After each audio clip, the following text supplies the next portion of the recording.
चांदोबा महाभारत 6वा भाग. पांडवांचा जन्म.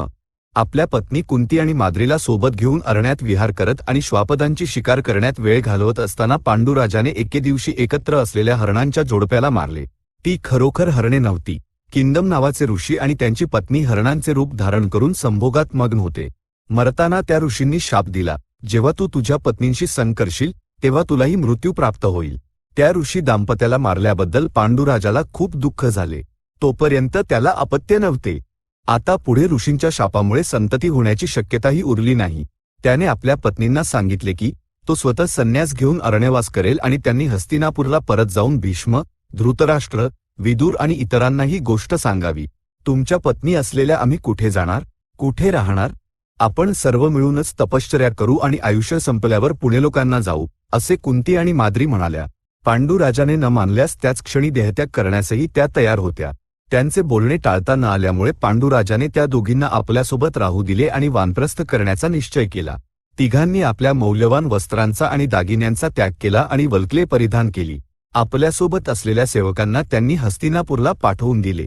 ते देशाटन करत नागशत पर्वत, चैत्ररथ, कालकूट, हिमवंत, गंधमादन, इंद्रद्युम्न सरोवर आणि हंसकूट फिरले आणि ठिकठिकाणी काही दिवस राहून शतशृंग पर्वतावर पोहोचले. तिथे अनेक ऋषीमुनी राहत होते. पांडुराजा त्यांच्यासोबत स्वतःही तपश्चर्या करू लागला. परंतु त्याच्या मनात एक विचार उत्पन्न झाला. पुत्र नसलेल्या व्यक्तीला कितीही तपश्चर्या केली तरी पुण्यलोक लाभत नाहीत.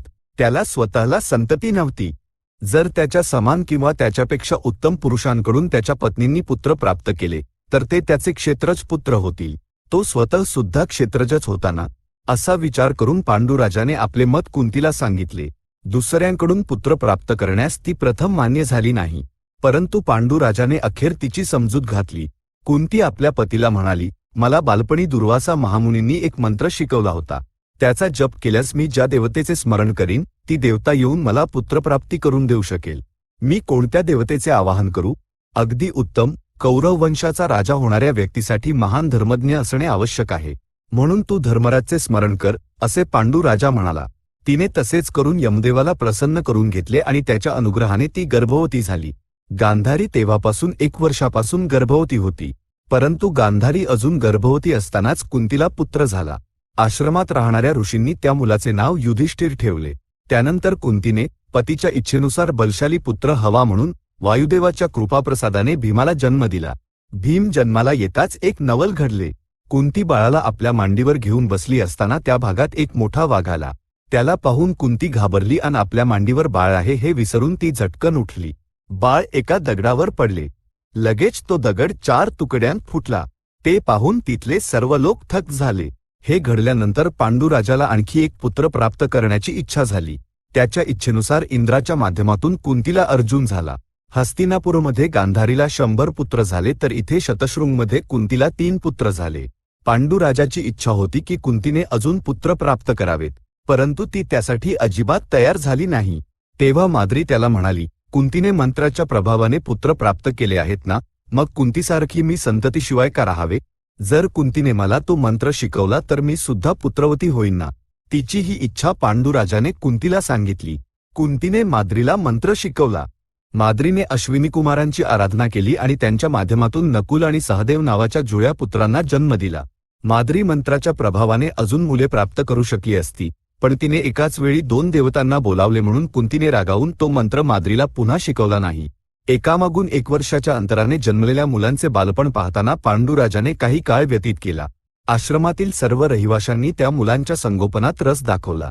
वसुदेवाने आपला पुरोहित कश्यप नावाच्या ब्राह्मणाद्वारे आपल्या भाच्यांसाठी सोन्याचे दागिने, रेशमी वस्त्रे, खेळणी आणि इतर वस्तू पाठवल्या.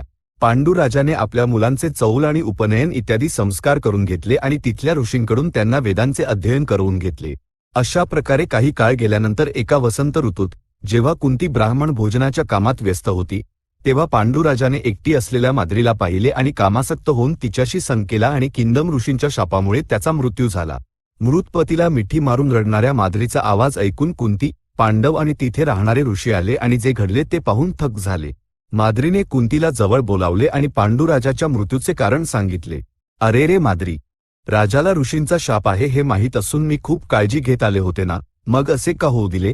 आता काय करणार? थोरली पत्नी असल्यामुळे मी सहगमन करते, तू मुलांना जवळ घेऊन सांभाळ, असे कुंती म्हणाली. माद्री रडत म्हणाली, मी खूप प्रयत्न करूनही पतीला रोखू शकले नाही. जो पतीचे प्राण वाचवू शकला नाही, तो या मुलांना काय वाचवणार? या लोकात पतीला सुख देऊ शकले नाही, कदाचित दुसऱ्या लोकात देऊ शकेन. मी पतीच्या मागेच जाते, असे सांगून कुंतीचा निरोप घेऊन ती सुद्धा पतीच्या चितेवर जळून भस्म झाली. त्यानंतर शतशृंगमधील ऋषी कुंती आणि पांडवांना सोबत घेऊन आणि माद्री व पांडू राजाच्या अस्थी घेऊन हस्तिनापूरला पोहोचले आणि भीष्म, धृतराष्ट्र इत्यादी प्रमुख कौरवांना सर्व काही सांगितले. पांडू राजा गेला हे ऐकून भीष्म आणि धृतराष्ट्र खूप दुःखी झाले. धृतराष्ट्राने विदुराला मृत व्यक्तींसाठी शास्त्रानुसार परलोक क्रिया करण्यास सांगितले. माद्री आणि पांडू राजाच्या अस्थी पालखीत ठेवून छत्र आणि चामराच्या सन्मानासह मिरवणूक काढून गंगेत विसर्जित केल्या. नगरातील असंख्य लोक त्यांच्यासोबत गंगातटापर्यंत गेले. 12 दिवस अंत्यसंस्काराचे विधी झाल्यानंतर सर्वजण नगरात परतले. सत्यवतीने व्यासांचा सल्ला मानून आपल्या सुना अंबिका आणि अंबालिकेला सोबत घेतले आणि तपश्चर्या करण्यासाठी अरण्यात निघून गेली. तिथेच तपश्चर्या करत त्या तिघींनी आपले जीवन संपवले. तेव्हापासून पांडव आणि कौरव धृतराष्ट्राकडेच वाढले. सर्वजण मिळून खेळायचे आणि एकमेकांशी स्पर्धा करायचे. सर्व खेळामध्ये भीमाचेच वर्चस्व असायचे. तो आपले बळ दाखवण्यासाठी एकाच वेळी 10 जणांना उचलून पाळायचा. खूप राग आला तर तो समोरच्याचे केस पकडायचा आणि सोडायचा नाही. पोहताना 10-12 जणांना एकाच वेळी पाण्यात दाबून धरायचा. मुले फळांसाठी झाडावर चढली तर तो खोड धरून हलवायचा आणि झाड मुळासकट उपटण्याचा प्रयत्न करायचा. खाली पडू या भीतीने झाडावरची मुले घाबरून जायची. भीमाचा असे करण्यात कोणताही दुष्ट हेतू नसला तरी त्याचा खेळ इतरांसाठी जीवघेणा असायचा. भीमाचे अपार बळ पाहून दुर्योधनाला खूप हेवा वाटायचा. तो भीम एकटाच मेला तर बाकीचे सर्वजण आपले ऐकतील असा दुष्ट विचार त्याच्या मनात आला. त्यासाठी योग्य संधी लवकर मिळाली नाही. गंगाकाठी प्रमाणकोटी नावाचे स्थान आहे. तिथे जलक्रीडेसाठी दुर्योधनाने 4ही बाजूंनी पायऱ्या असलेले तलाव, उद्याने आणि उंच महाल बांधले होते. एके दिवशी सर्व राजकुमारांनी तिथे जाऊन विहार करण्याचे ठरवले. विविध प्रकारचे पदार्थ, जेवण आणि पेये तयार केली गेली. सेवकांनी ती प्रमाणकोटी ठिकाणी नेली. राजकुमारांसोबत पांडव सुद्धा विहारासाठी गेले. आणलेले खाद्यपदार्थ इतरांप्रमाणे पांडवांनी सुद्धा खाल्ले. परंतु दुर्योधन भीमाच्या जवळ गेला आणि खूप प्रेमाने गप्पा मारत त्याला विष मिसळलेले पदार्थ खाऊ घातले. भीमाला अजिबात संशय आला नाही. त्याने इतरांसोबत जलक्रीडा केली आणि जेव्हा विषाचा परिणाम सुरू झाला तेव्हा त्याला मळमळू लागले आणि तो गंगाकाठी थंड हवा असलेल्या ठिकाणी झोपला आणि बेशुद्ध झाला. आपला डाव यशस्वी झाल्यामुळे आनंदी होऊन दुर्योधनाने भीमाचे हात पाय वेलींनी घट बांधले आणि त्याला गंगेतील एका खोल डोहात टाकून दिले. भीमाला यातले काहीच माहीत नव्हते. तो थेट पाताळ लोकात पोहोचला.